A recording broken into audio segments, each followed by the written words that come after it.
Welcome aboard the Swansea Community Boat Trust vessel Copper Jack. As we leave our mooring, originally part of the South Dock complex, we pass the National Waterfront Museum building. Constructed in 1902 as the coastline's warehouse, it has seen many changes and, before its final closure, stored washing machines and Corgi model cars from the Tawe factory ready for export. It was also used for storing bananas imported from the West Indies and potatoes from Ireland. Construction of the South Dock began in 1852 and was completed in 1859. The dock was closed in 1971 with the basin being slowly filled in. It was planned to utilise the area for building development. However, a change of heart by the council resulting in re-excavating the dock in the 1980s to create Swansea Marina, with the land around the dock being developed as the Maritime Quarter residential area we see today. As we enter the narrow barrel separating the South Dock and what was the half-tide basin, we pass the pump house on the left and the remains of the railway swing bridge. Built in the early 1900s, the pump house was the driving engine of the docks at that time.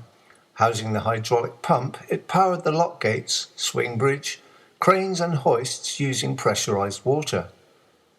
It was also utilised to wash down the hard standing areas of the South Dock fish landing quay situated in the half-tide basin of the South Dock, which, as we pass by the modern swing bridge, we are about to enter.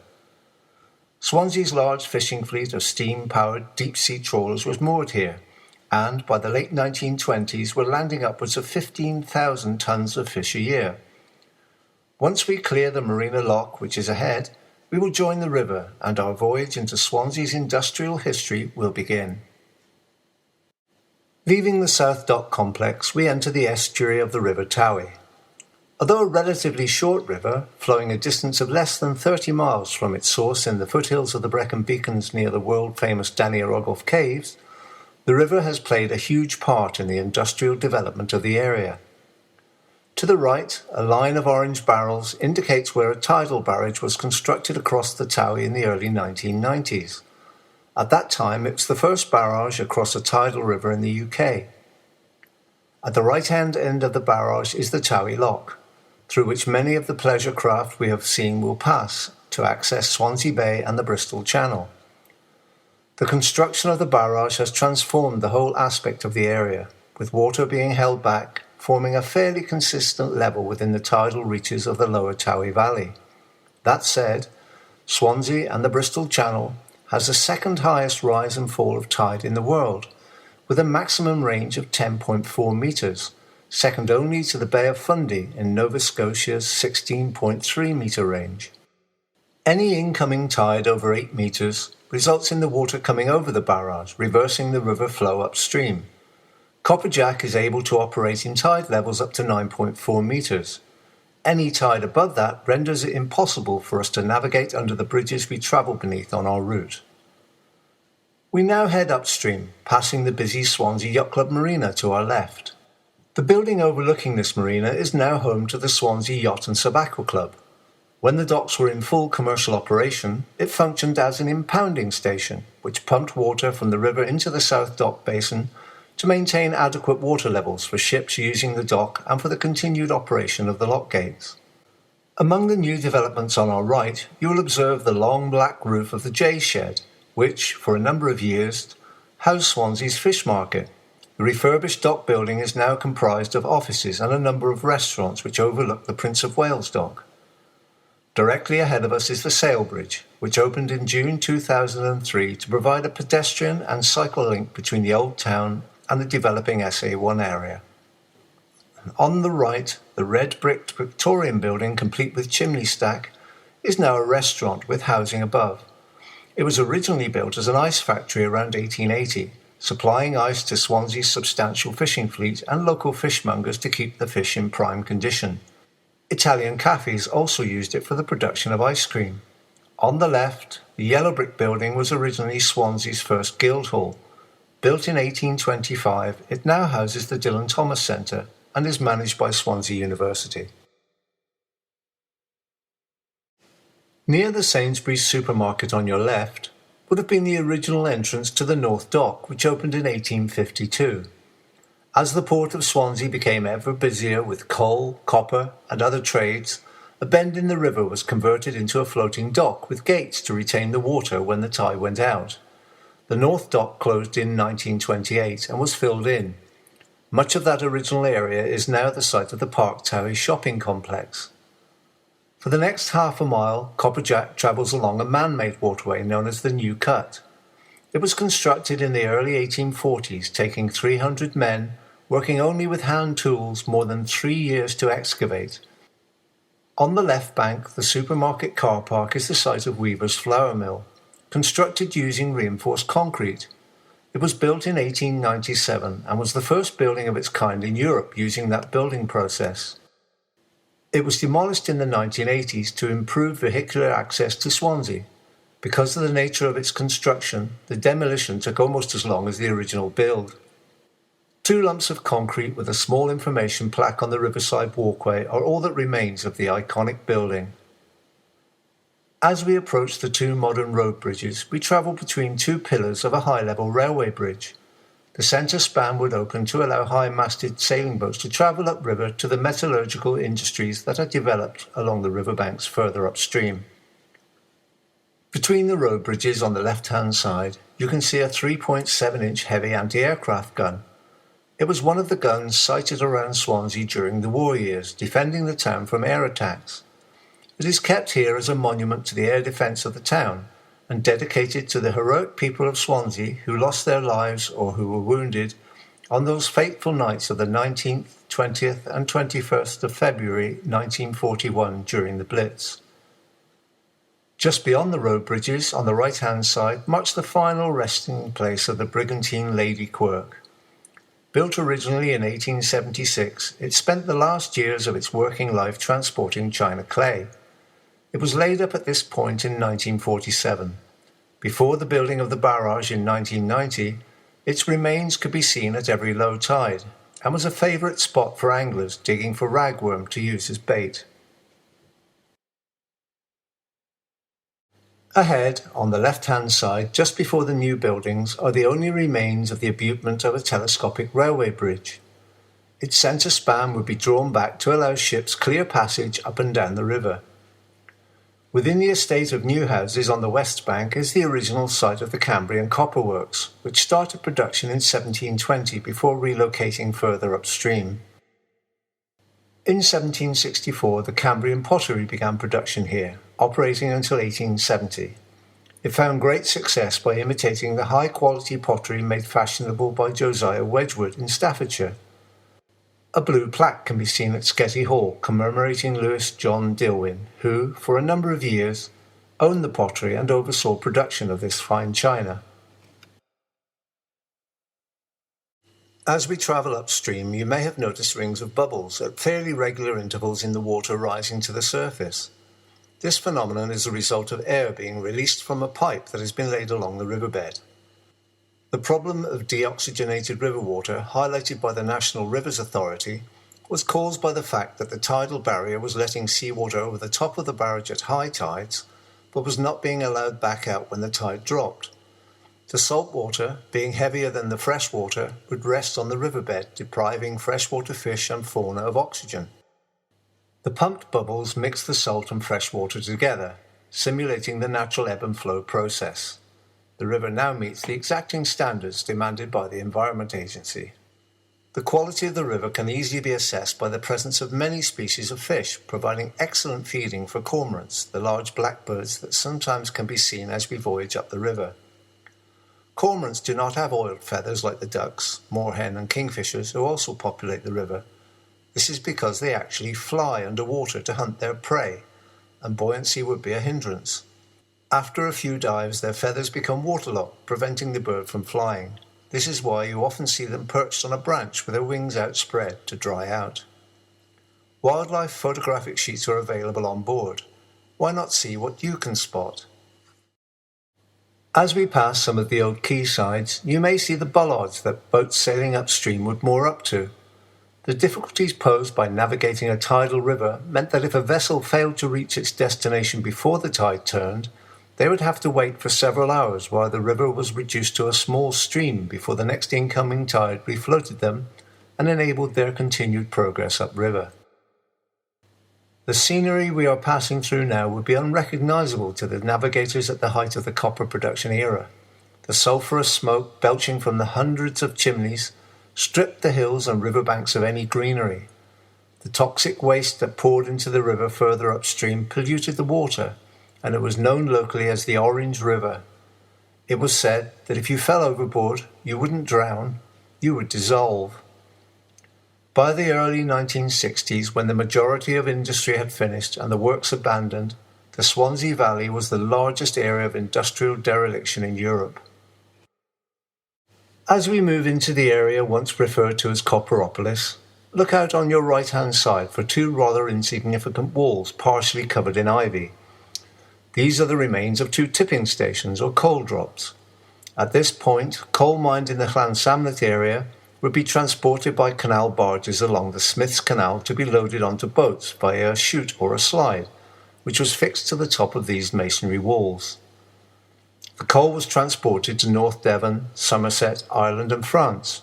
Coal was also delivered via the canal to White Rock Copper Works, the site of which we are now approaching. Copper ore was brought initially from Cornwall, followed by North Wales, then places as far afield as Cuba and Australia.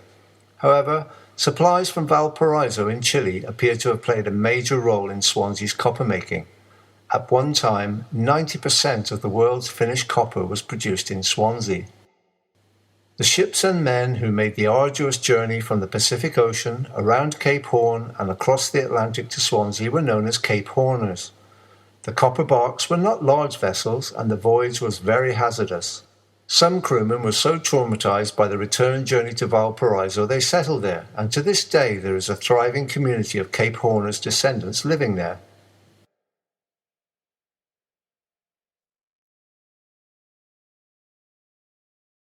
Why did the copper industry develop in Swansea? No copper ore was to be found in the locality. The presence of a navigable river and an abundant supply of coal was the answer. It took around 5 tons of coal to smelt 1 ton of copper ore, making it more economical to site the copperworks on the River Tawe in closer proximity to the coal mines. The copper was exported in many forms: copper bangles or manillas, which were traded for slaves in West Africa. Ingots and copper plate went to the East India Company for manufacture into cooking utensils. Hammered into thinner sheets, the copper was utilised to clad the hulls of sailing boats. This cladding eradicated the growth of weed on the wooden hulls and prevented boring worms from entering the planking, increasing the speed of vessels. This had a huge impact on the efficiency of both commercial and military ships.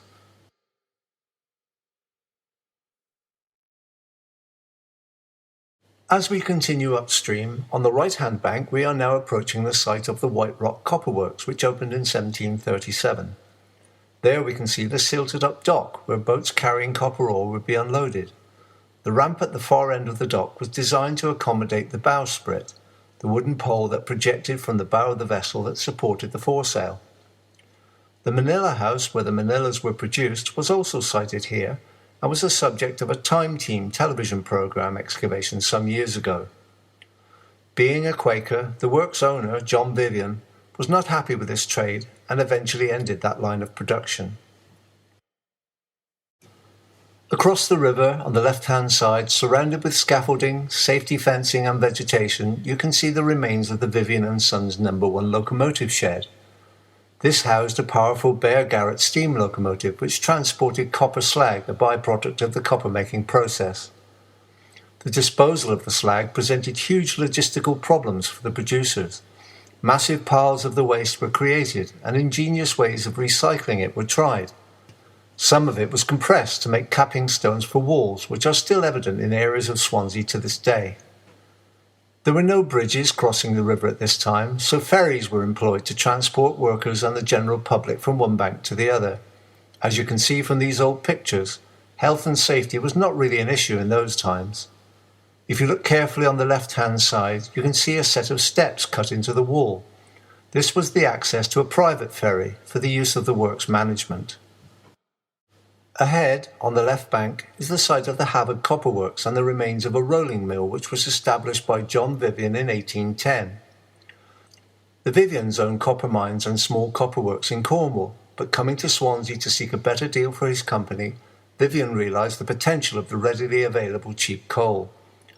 Located between the Swansea Canal and a bend in the river, and built by Vivian with expansion in mind, in its day it was one of the largest and most up-to-date industrial enterprises in Europe. By the 1840s, Vivian and Sons were the largest exporters of finished copper in the UK. Schooling was available to the workers' children, and at the age of just 11 years, they were offered the opportunity to join their parents in the works. But although the workers were relatively well paid for that time, conditions were very arduous, and the average life expectancy was just 40 years. In 1843, unrest among the employees, whose demands for increased pay had been ignored, resulted in strike action between the 12th and 24th of August. On the 12th, between 1,000 and 1,500 men marched into Swansea to protest, to be met in the High Street by the Borough Police Force and the Lord Mayor. The government had instructed the authorities to advise the protesters that numbers of men marching in procession to the endangerment of public peace was forbidden. The men were persuaded to return to a field above the Havard Copper Works, where their grievances were stated, and after some discussion, dispersed peacefully. The Havard Works combined with the neighbouring Morpher Works in 1924 to become British copper manufacturers, with ICI taking ownership in 1926. The works continued with copper-based activities until finally closing in August 1980, the last of Swansea's copper works to cease production. A number of buildings on the Havard Morpher site have received attention as part of the joint working project between Swansea University and Swansea City Council. The aspiration of the project is to gain World Heritage status for the area. Some of the notable remains of the copper works include the Musgrave Engine House, and to its rear the Havard Engine House. The two chimney stacks that you can see are the only ones that remain from nearly 200 that lined the banks of the River Tawe around 1870. As you can see from these images, a considerable amount of work also went into bringing this area to its present state prior to the building of the barrage.